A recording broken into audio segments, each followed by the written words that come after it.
The music's really loud. Is that going to matter? Will you hear it? No, you won't really. I think it adds to the ambience. We are recording. Oh, okay. Today's podcast is not sponsored by Cadbury with milk chocolate coated almonds, but it could be.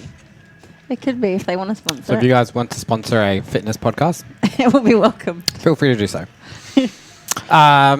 This feels really weird Yeah, a little bit.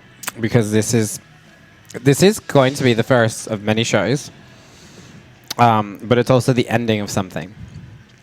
I am joined today with my business partner, Lauren, former ex-wife. Yep.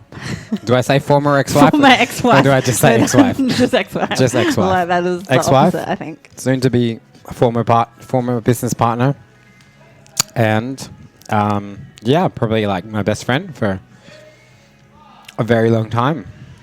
Yeah, a lot of years. We used to have a podcast together many years ago. Yeah, this is really weird for me to be on a podcast with you again. Like 3 years, maybe longer, 4 years since I've done one with you. I know. So I just thought it'd be good to reflect on the last 10 years of business that we've had. Not a lot of people can make it that long. So I just thought it'd be good to maybe take people back on the journey of what we've done over the last 10 years and just where exactly you came into the picture with all of it, and, you know, maybe give people like an inside look behind the scenes. We've obviously just very recently sold the business. We've ran lots of businesses together in that time, not just gym ones. Dabbled in a few different things. We sure have. This is the only one that's kept standing. This is the only one. Behind every success story, there is a lot of failed ones. And I think that's important to notice, because I think a lot of people sometimes just think that one thing that you do will be successful, and it's not always the case. I think it takes quite a few things to make one thing work. So let's go back down memory lane. When did we first meet? When did we first meet? Good question. 10 years ago. It was almost, isn't it? Yeah, like June. I remember it was June when I first started training with you. Wow, that's weird. And you know how I remember it was June because you're like, oh, like I do free PT for birthdays or something. And I was like, damn, I've only just had my birthday because my birthday's in May. That's so that's true. why I always remember, because it was just after my birthday. There you go. Yeah. You were actually one of my first ever clients. I'm not sure if you knew that at the time or not. I tried to were very good at making it seem like you had a whole lot of other clients. I tried to make it look very established and like I knew what I was doing, and well, you pulled it off very well. I didn't know anything. You absolutely pulled it off very well. You're very good at doing that. So we started training together. How long? Back at Gillis Plain. Yes. So you started as a personal training client. Yeah. Then I found CrossFit, and I found CrossFit, and I think I told you about it straight away.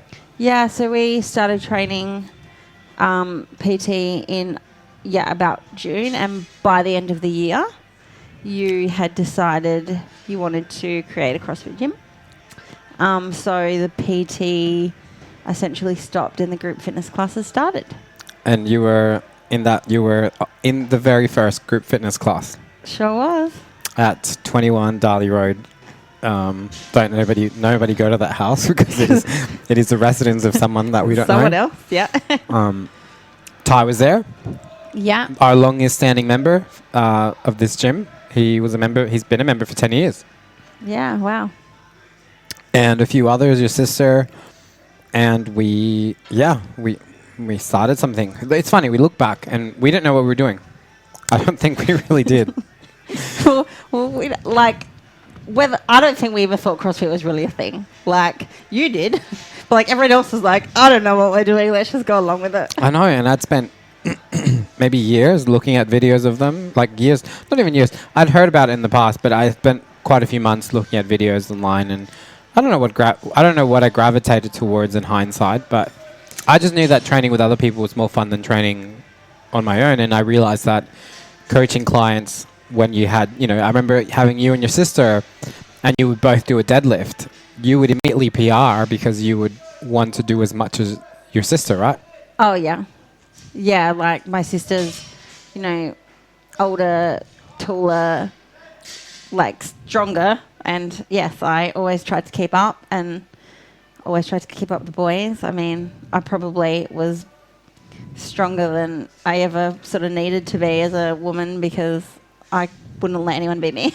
That's so true. Yeah, you and your sister, I remember, for the first like year, when I asked you both, what is something? It's funny. I talk about it being a gym. It was just a training group in my parents' garage for maybe the first 2 years. Do you reckon it was 2 years in my parents' garage?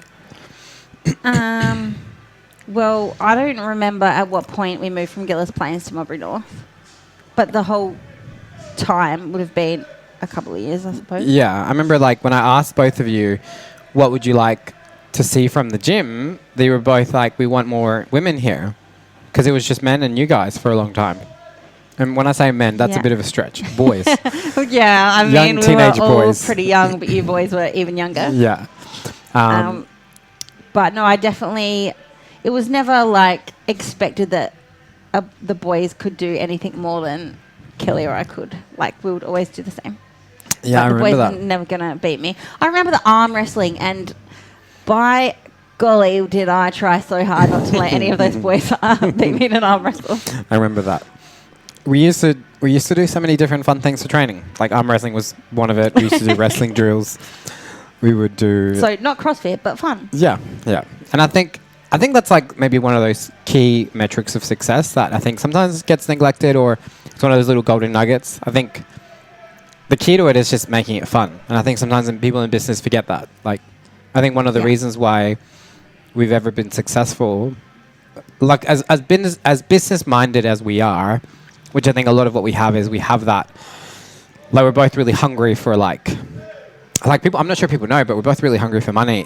Like, and I think we do a really good job of like being really casual about that. But I think we're both the sort of people that like we're just always like being like, how can we make some like an extra buck? Yeah, I'm not gonna lie. Like I do like money. It can help you that little bit extra in life. Yeah, and I don't know. Like I think we've always been really good at maybe disguising that, which is always like that's a huge thing in business. But I think also we are also very good at just enjoying, like, I guess, showing people like something that we find fun, and then being like, hey, like this can be fun for you too. And if something's fun, people like to do it. Yeah, but it's also like, well, this is fun. How can we create wealth from this fun? Yeah. So that's, it's an element, but it's not always been a priority. No, and I think that's where the line is. It's kind of like maybe one of the keys is maybe finding things that you find fun that could be something that can provide you with wealth. But that's what changed it from a hobby to a business. Very true. Caring about the wealth that it could create. Yeah. So I moved to the commercial gym, and at this stage, we were both at a crucial time in our lives where we both were coming out of our respective relationships. And then, I guess we ended up being together. Yeah, so I think that it was 2 years. It was about 2 years that I knew before we got together, yep. And we were... I remember coaching Monday nights so you could have date night with your ex-girlfriend. Yeah. I remember those. Yeah, that's right. I used to have a pretty bossy ex-girlfriend, and she demanded date night on Monday nights. And I used to coach a God, that was so class. long ago. I can't remember. That was Mondays. Yeah. Like. So I needed somebody to cover Mondays, and Lauren would come to my parents' house, and she would coach the Monday night class while I went to my girlfriend's house to do date night. Yeah. And the whole time I was like, I just wish I could be at the gym. That's when you know you're in the wrong relationship. But yeah, then we ended up being in a relationship, and then you probably saw me very recklessly run the gym for the first I don't know if I really thought about it. couple of years. I don't know if I thought too much about it. I think until I was involved and I realised, fuck, it's in shambles. I think I've just always been really good at like talking the talk and just making things look like really good, like from the outside. Like looking more professional than it probably was. Yeah. But what I mean by that is there was no direct debit system. 100 or so members would just randomly pay me into my... So that was definitely my Like- first thing that I did when we went into business together was, okay, we need a payment platform.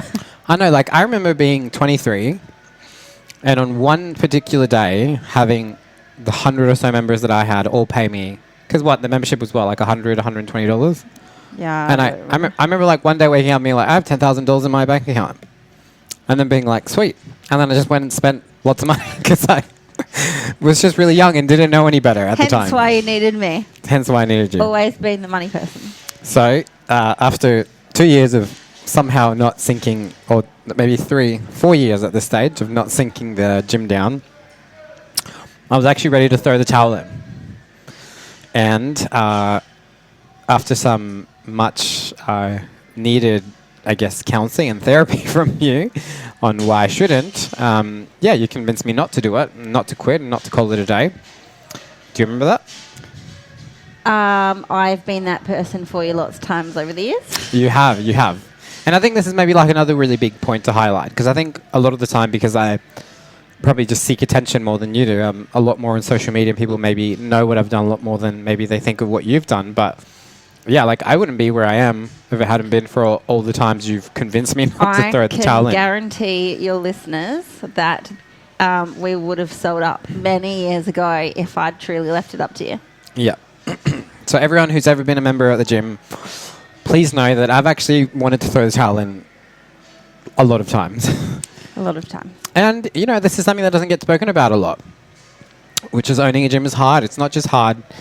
It wasn't just hard at a young age from a financial management point of view. It was just hard. Like, I remember being 22, 23 and having, like, just being given a responsibility that I don't think I was quite equipped to have. Like, I had to learn how to manage 100 relationships in my life.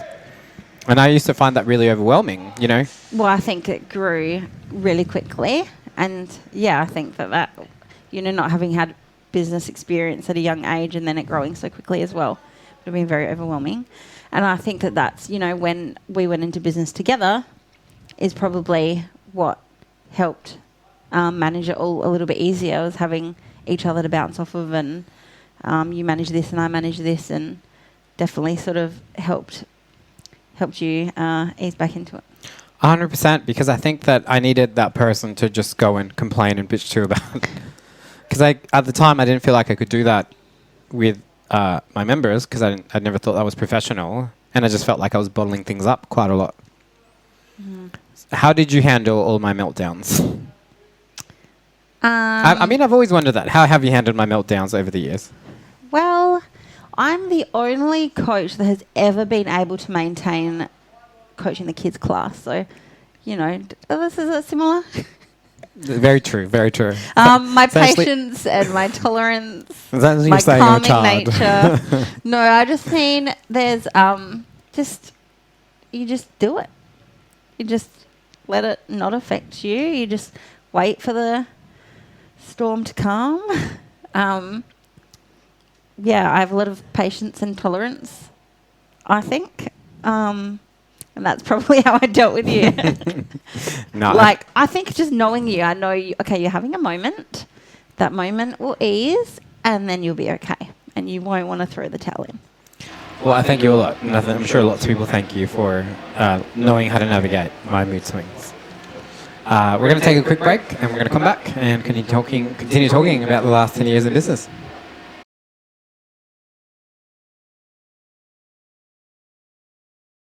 So we were just talking about that moment in business where you came on and you decided to, I guess, buy into the business. Mm-hmm. I'm not sure if people 100% know this, but you kind of essentially bought into the business. Yeah. So you had already established the gym, obviously. You had all the members and so much equipment already because you'd already been in pre-existing business. But yes, I essentially bought into the business. We got a new facility when I went into partnership with you. We got a bunch of new equipment, painted the place all pretty, and away we went. So my background is in finance. I'm admin person full-time by day. And so I guess what I brought to the table was just slightly better, management to the building and the finances, and not the client relationships. That's always been sort of more your forte, but management when it comes to bookkeeping and stuff like that. So that's where I think that we balanced each other out a bit. You're a bit more hands-on members marketing, and I've always been the make sure we've got money to pay the next bill person, other than you just seeing it in your account and going, wowee, what can I spend this on? Yep. And I think that was a huge shift in the business, because it made it a lot more professional, and also it allowed us to start doing some pretty cool things. Like, obviously we got to this location that we're in now. I think at the time now, the gym would have been 4 years into it. 4 years, I think. Yeah, probably 4 years into it. About that. And yeah, we obviously invested in making it look a certain way. We took the time to like brand it. So we decided what our brand colors would be. And we had a space where we could do lots of cool things and run classes how we wanted to. But what happened as soon as we opened up? So, we take the lease out on this building that looks big and great and perfect, and are told, well, there's actually a wall up going in the middle, so you've only got half of it. Oh, yeah, that's cool. It's going to be great. Fantastic. First workout in, we're using barbells, and we're like, fuck, it's not big enough. Like, immediately realising the building's not big enough for us, but, we make do with what we have for a couple of years. We do. And, it's funny. I think a big lesson that I've learned in business is that you always want what you don't have, and when you don't have it, or when you get something new, you sometimes want what you used to have. And it's funny because I look back. I mean, we have a huge gym now. Like, it eventually grew to be a huge gym space-wise. And to be heaps honest, it never needed to be as big as it became. Like, we've probably never used a quarter of the section that we can use in the gym.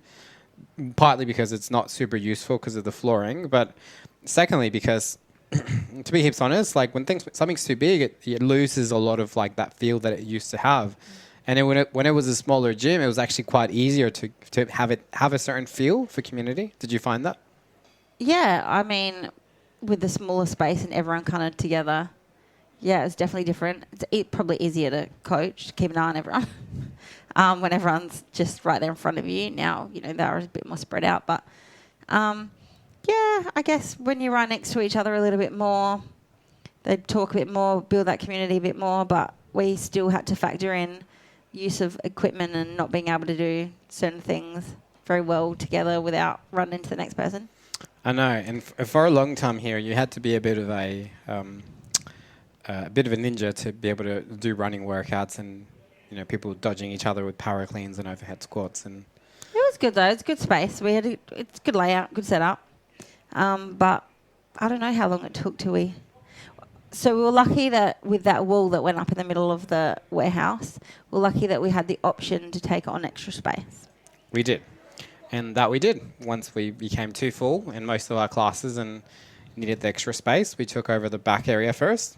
Yeah, so we negotiated into our lease, I think, when we renewed it. We'll renew, but we need you to open up this extra 150 square metres out the back for us to use.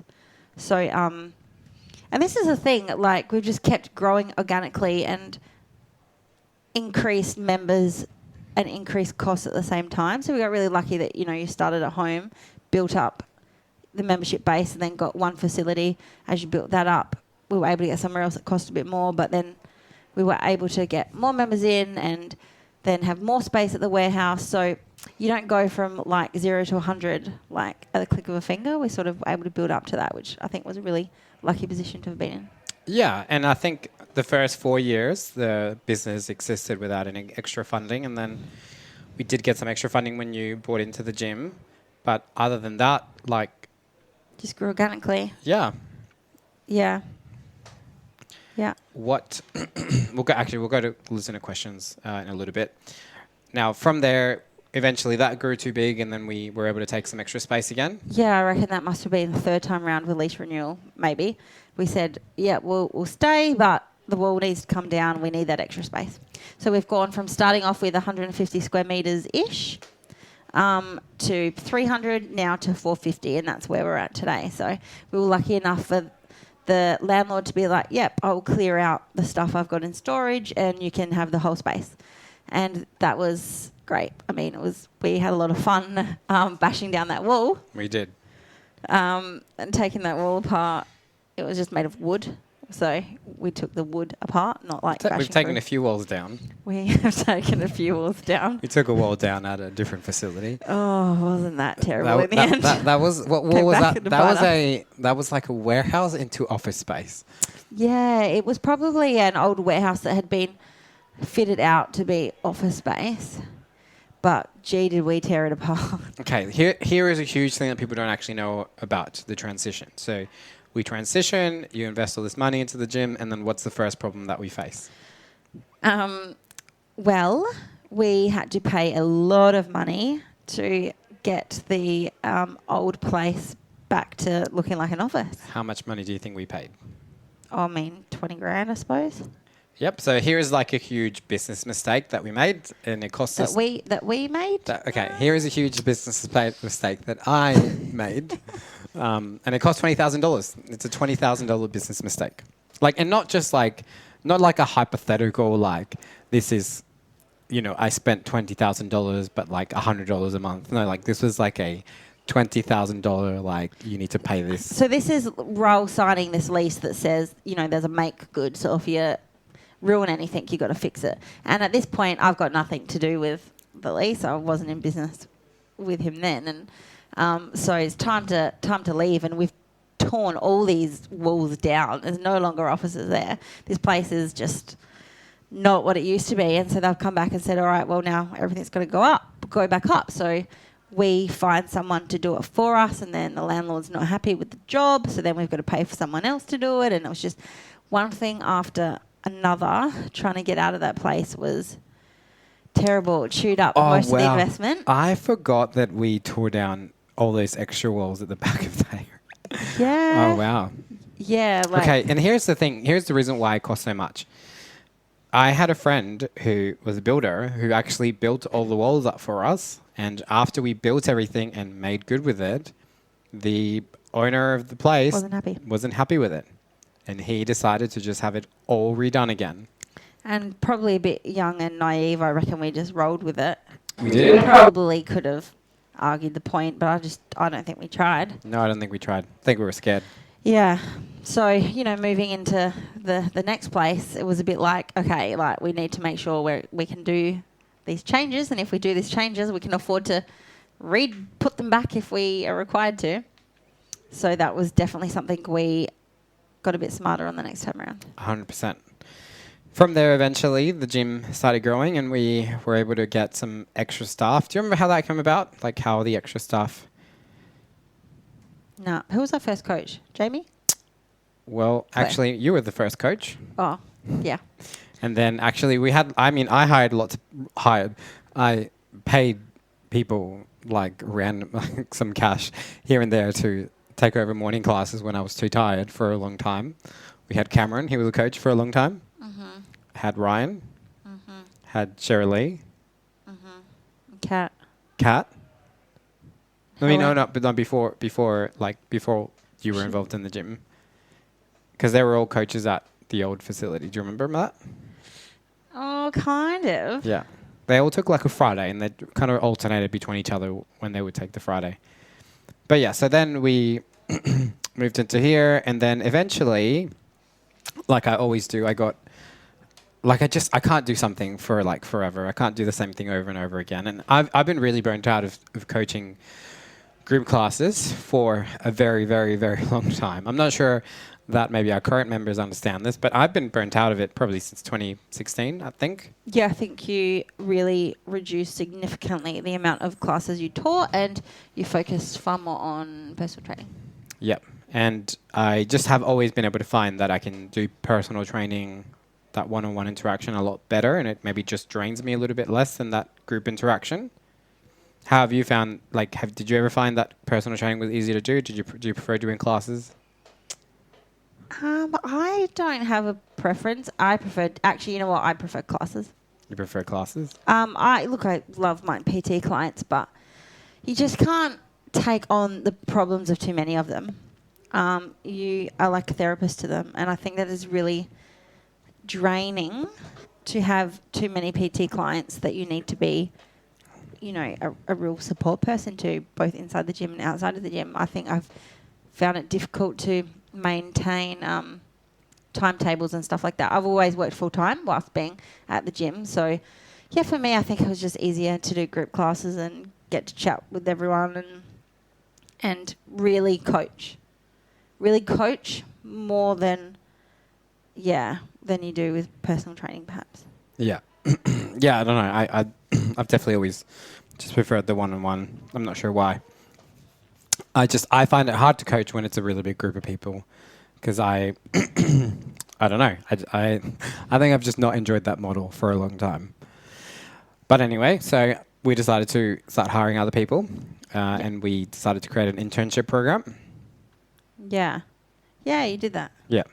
So I'm not sure where I came up with this idea, but I'm sure I saw it on some podcast, but I just got all the coaches who eventually one day became coaches to follow me for a long time. And they all did. And just to learn from you. yeah. And this is unpaid. I'm not even sure there was a guaranteed job at the end of any of these things. I just said I'm doing an internship.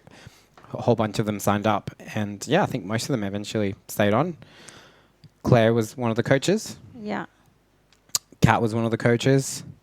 Who else? Helen was one of the coaches. Alan, Ned.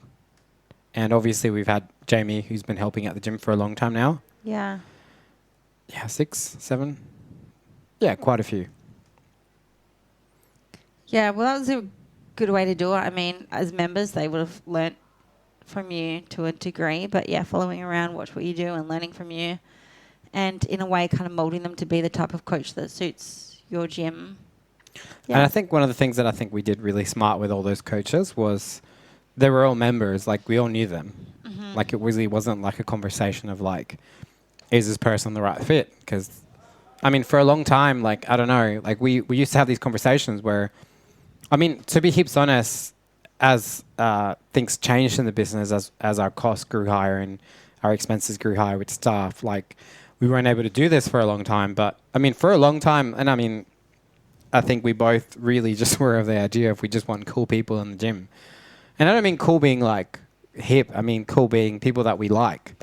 Yeah, I mean, we've always put, I guess, personality over a lot of other things before. They need to be people that you like and get along with everyone else. Yeah, 100%. And I think for a long time, every member we had was people that we... And I think we've been pretty lucky. I think with the pure exception of very few people, everyone who's been a member throughout the years have been people that I've really liked. We both really liked. We've been really close friends with. Yeah, definitely. So eventually we got to the stage where neither one of us was coaching any classes, or not? I mean, we would have been teaching a few. I think we just got to the point where we were like, okay, well, the business can kind of take care of itself. It's earning, good income, and we can help provide work to these other people that need it. And we were quite happy to maybe have some PTs and work on the business more so than working in the business. So, having coaches do those classes and creating those relationships with the members helped take a bit off of, well, particularly your plate. I mean, the amount of sheer number of members that we had that you needed to try to message constantly to keep accountable. Well, now some of our other coaches were helping take on a little bit of that role because they'd developed, some bonds with a lot of members. So I think that's been really important and really helpful to us over the years, so that wasn't just us and, completely draining. Yeah. And I think it was probably at the end of 2017 when I think I finally completely stepped out of coaching classes. I think you were still coaching kids. And then we had an opportunity to buy a second gym. Yes. And we will continue that part of the podcast after the break.